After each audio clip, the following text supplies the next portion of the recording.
नमस्कार दोस्तों, welcome to Disha classes. Hope आप सभी की तैयारी सही चल रही होगी। रीट लेवल फर्स्ट का तो रिजल्ट आ चुका है, लेवल 2 का भी रिजल्ट जल्दी ही आ जाएगा।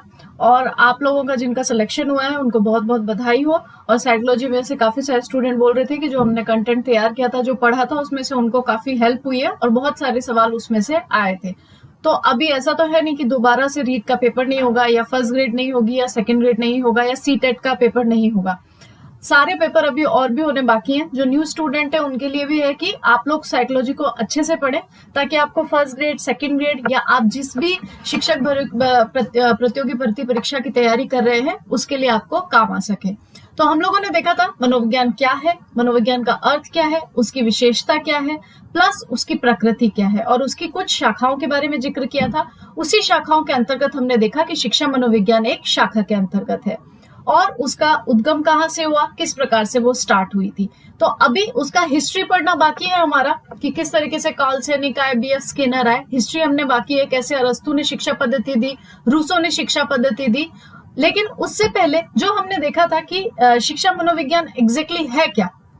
तो व्यक्ति का जो चहुमुखी विकास है उसी को शिक्षा कहते हैं, जो एक सतत प्रक्रिया के रूप में जन्म से लेकर मृत्यु तक जारी रहती है। तो क्रो ने भी ये बात बताई थी। और शिक्षा जो है, जिसमें हम शिक्षा पढ़ते हैं, शिक्ष धातु जो कि संस्कृत का शब्द है, और इसी से इसका उत्पत्ति हुई है, और सीखना सिखाना इसका मतलब होता है।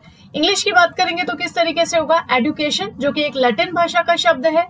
एडुकेटम, एडुकेटम का मतलब होता है प्रशिक्षित करना, ई प्लस ड्यू को अंदर से बाहर निकालना, यानी कि आपके अंदर निखार लाना, पालन पोषित करके उसको बाहर की तरफ निकालना। जो कि ये कार्य कौन करता है, एक टीचर ये कार्य करता है।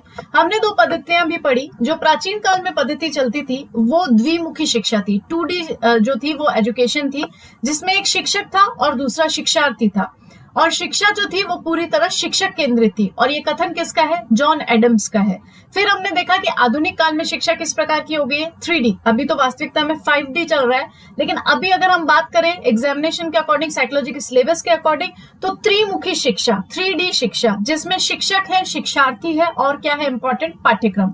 ऑब्वियसली बात है, हम सिलेबस बेस्ड ही सारी तैयारी करते हैं। और बाल केंद्रित इस शिक्षा को कहा है, और ये कथन किसका है, जॉन ड्यूवी का है। फिर हमने देखा शिक्षा के प्रकार के बारे में, औपचारिक शिक्षा, अनौपचारिक शिक्षा और निरौपचारिक शिक्षा। औपचारिक शिक्षा जो कि आप स्कूल कॉलेज में पढ़ते हैं, पहली से दूसरी, दूसरी से तीसरी, तीसरी से चौथी, फिर आप ग्रेजुएशन कर स्कूल्स कंप्लीट करके ग्रेजुएशन करते हैं, ग्रेजुएशन के बाद मास्टर्स, और अलग अलग क्षेत्रों में जो भी आप तैयारी करते हैं।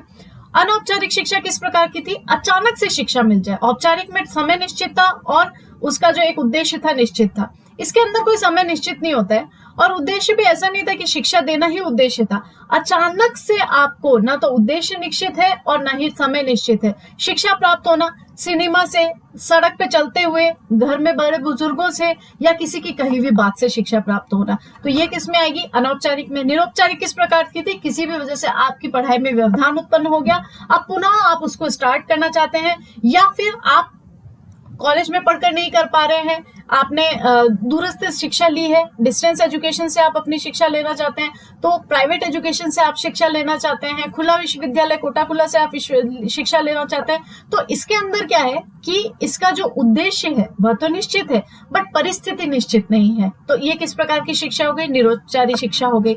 आप देखिए कुछ परिभाषाएं दे रखी हैं, जैसे कि आप देख रहे हैं कि विवेकानंद ने परिभाषा दी है। विवेकानंद जी क्या कहते हैं कि भाई उनके अनुसार शिक्षा है बालक के अंदर छुपी हुई पूर्णता का प्रदर्शन। तो ऑब्वियस सी बात है, जब हम पढ़ रहे थे तो हमने देखा कि शिक्षा का मतलब ही यही है, शिक्षा का जो अर्थ है वही यही है कि आपके अंदर छुपी हुई प्रतिभा को बाहर की तरफ प्रदर्शित करना। तो ये स्टेटमेंट है आपके विवेकानंद जी का। अरस्तु शिक्षा के बारे में क्या कहते हैं, अरस्तु का एक कथन है कि जो शिक्षा है वो क्या करती है, मनुष्य की शक्तियों का विकास करती है।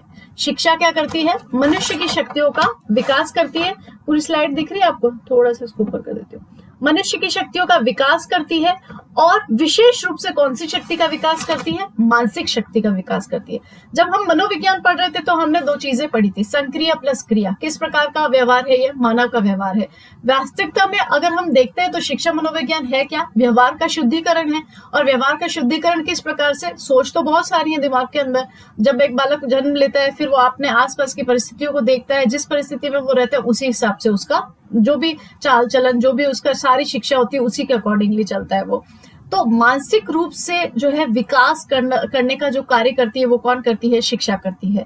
तभी तो बहुत सारे मनोवैज्ञानिकों ने स्टेटमेंट दिए हैं, आगे जाके जब हम पढ़ेंगे कि मुझे एक बालक दो, मैं उसको इस प्रकार का एक वातावरण तैयार करके दूंगा और फिर मैं उसे कुछ भी बना सकता हूँ। तो ये स्टेटमेंट किसका है, आप मुझे बताएंगे। तो अरस्तु ने बोला है कि शिक्षा का विकास, जो मनुष्य के विकास है, मनुष्य की शक्तियों का विकास है, विशेष रूप से मानसिक शक्ति का विकास है, वो किससे होता है? शिक्षा से होता है। व्यक्ति परम सत्य, शिव और सुंदर का चिंतन करने योग्य होता है। ऑब्वियसली बात है, सही गलत, अच्छा बुरा, ये सारी जो चीजें हैं आप जब समझ सकते हैं, जब आप महसूस कर सकते हैं, जब आप इसका अनुभव कर सकते हैं, तो वही क्या है? एग्जैक्टली शिक्षा है। गांधी जी इस बारे में क्या कहते हैं, और गांधी जी का जो स्टेटमेंट है आपको पता ही है कि ये कई बार एग्जाम में आ भी चुका है। गांधी जी के स्टेटमेंट के बारे में अगर हम बात करें तो गांधी जी कहते हैं, शिक्षा का अर्थ है बालक अथवा मनुष्य के शरीर, आत्मा, मन और बुद्धि के सर्वांगीण विकास से है। ठीक है, और ये इंपॉर्टेंट भी है और एग्जाम में आया भी है, फर्स्ट ग्रेड में पूछा गया। फर्स्ट ग्रेड का जब हुआ था 2018 वाला जो पेपर था उसके अंदर ये पूछा गया था। तो गांधी जी के अनुसार जो शिक्षा है, शिक्षा क्या है? शिक्षा का अर्थ है बालक अथवा मनुष्य के शरीर में आत्मा, मन, बुद्धि का सर्वांगीण विकास। सर्वांगीण में कौन कौन से आ गए? मात्रात्मक शिक्षा भी आई है और गुणात्मक शिक्षा भी आई है। ठीक है, तो मात्रात्मक शिक्षा मतलब वैसे स्टेप बाय स्टेप चीजों को क्लियर करते हुए आगे की तरफ बढ़ोगे। तो शरीर का विकास, आत्मा का विकास, मन का विकास, बुद्धि का विकास, यानी कि ओवरऑल सर्वांगीण विकास, मात्रात्मक भी हो और जो गुणात्मक भी हो। गुणात्मक तो यानी कि नैतिकता के अंतर्गत हो, और मात्रात्मक मतलब आगे की ओर बढ़े। ऐसे नहीं कि आप कहीं पे रुक गए हैं तो आप वहीं पे रह जाए। सर्वांगीण का मतलब होता है हर तरीके से डेवलप होना, पूरी तरीके से मानव का विकसित होना। और गुणात्मक का मतलब होता है एक अच्छा विकास जिसके अंदर मॉरल वैल्यूज इंक्लूडेड हो। तो गांधी जी ने शिक्षा को क्या माना है? मात्रात्मक भी माना है और गुणात्मक भी माना है।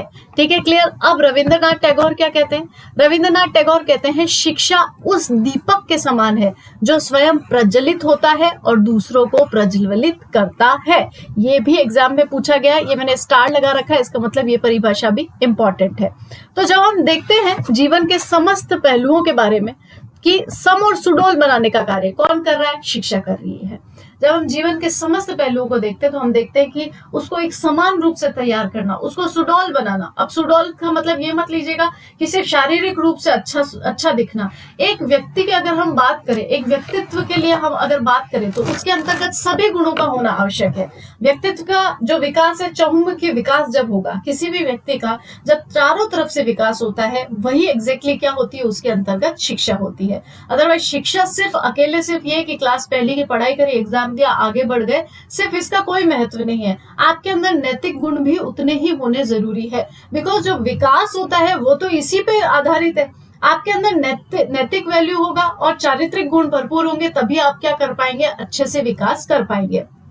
तो अगर हम व्यक्तित्व के पहलुओं की बात करते हैं तो शारीरिक, मानसिक, नैतिक, चारित्रिक, आध्यात्मिक और सामाजिक, ये सभी जो पहलू है, आगे जाके हम पर्सनालिटी भी पढ़ेंगे, पर्सोना वगैरह, जो भी सारा जो भी इसकी व्याख्या है, इसको पूरी तरीके से पढ़ेंगे हम लोग। लेकिन अभी जो है आप देखें कि एक व्यक्ति का जब चारों ओर से विकास होता है, व्यक्ति के व्यक्तित्व के चहुमुखी विकास को ही कुछ जो मनोवैज्ञानिक है उन्होंने क्या कहा है? शिक्षा कहा है।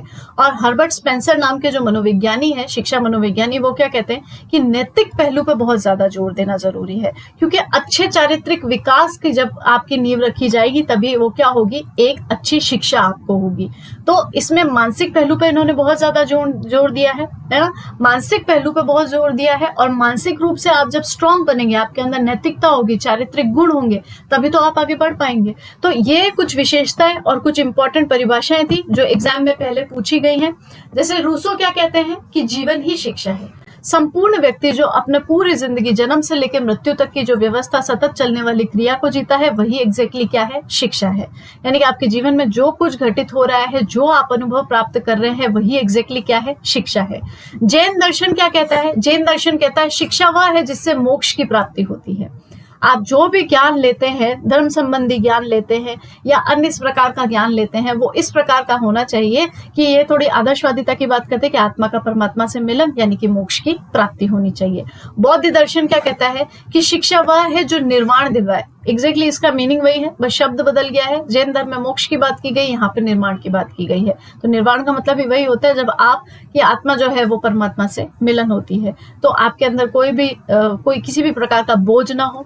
पेस्टोलॉजी क्या कहते हैं? पेस्टोलॉजी कहते हैं कि शिक्षा मनुष्य की समस्त शक्तियों का स्वाभाविक प्रगतिशील विरोधाहीन विकास है। ऑब्वियस सी बात है ना, मनुष्य की जितनी भी शक्तियां हैं उसमें जो नेचुरल तरीके से आप सोचते हैं, जो आपकी प्रगति है, उसमें किसी भी प्रकार का विरोध ना हो, आपको किसी भी प्रकार से रोका ना जाए, तो यही जो स्वाभाविक प्रगतिशील विरोधाहीन विकास है, यही एग्जैक्टली क्या कहलाती है? आपकी शिक्षा कहलाती है। अब जॉन डेवी क्या कहते हैं? जॉन डेवी कहते हैं कि शिक्षा व्यक्ति की क्षमताओं का विकास है, जिसकी सहायता से वह अपने वातावरण पर नियंत्रण करता हुआ अपनी संभावित उन्नति करता है। तो जॉन डेवी का कहना है कि शिक्षा व्यक्ति की सारी क्षमताओं का विकास करता है, जिससे वो क्या करता है? चारों तरफ के वातावरण को अपने कंट्रोल में करता है और उसको कंट्रोल में करता हुआ अपना विकास करता है।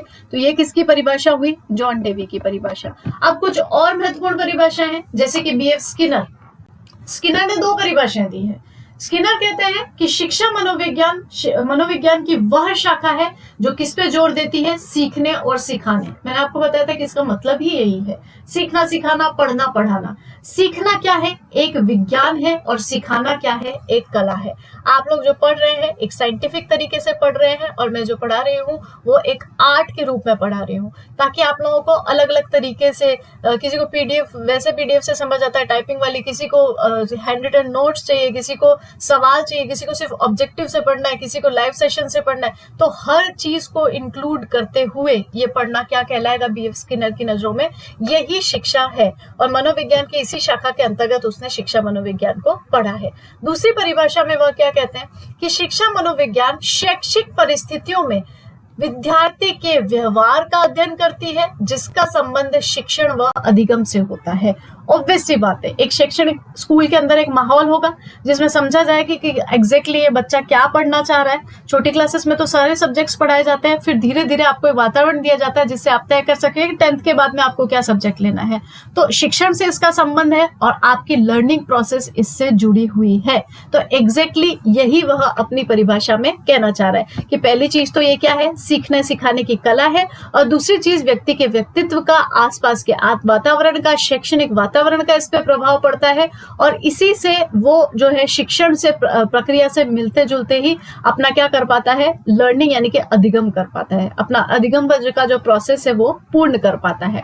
अब स्टीफन क्या कहते हैं? जेम्स स्टीफन कहते हैं कि शिक्षा मनोविज्ञान शैक्षिक विकास का क्रमबद्ध अध्ययन करती है। तो क्या है क्रमबद्ध अध्ययन?